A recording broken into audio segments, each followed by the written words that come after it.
always tracking, always alerting. Storm Team 8. Good morning, West Michigan. We are starting off on a little bit of a dreary note out there. We do have some showers near and south of I-96 as expected, and some of that precipitation attempting to change over to some snow or a little bit of a wintry mix. Not causing too many issues for us. You'll notice even within the few latest radar scans becoming lighter and a bit more scattered for us.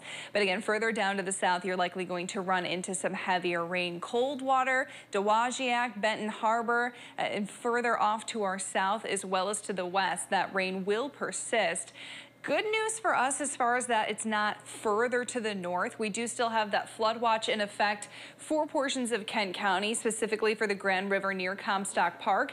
And we're holding on to that flood warning. That's in Ionia County for the Grand River near Portland.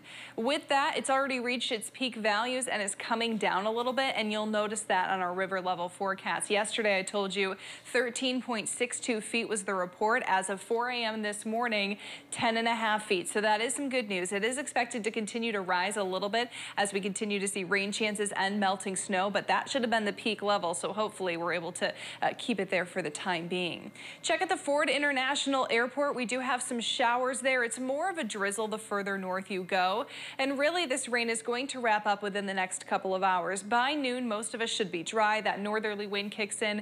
It is a bit breezy, but northerly winds do help keep us dry, and that'll be the case.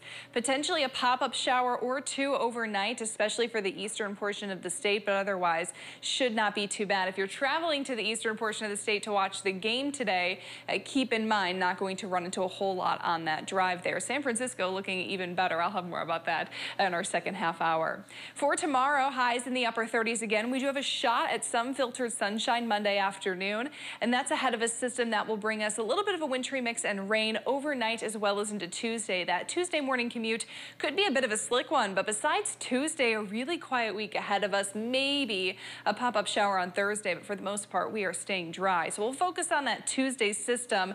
Models have been jumping around on this a little bit, but I do think we can expect some snowflakes in those early morning hours thanks to those low temperatures below freezing.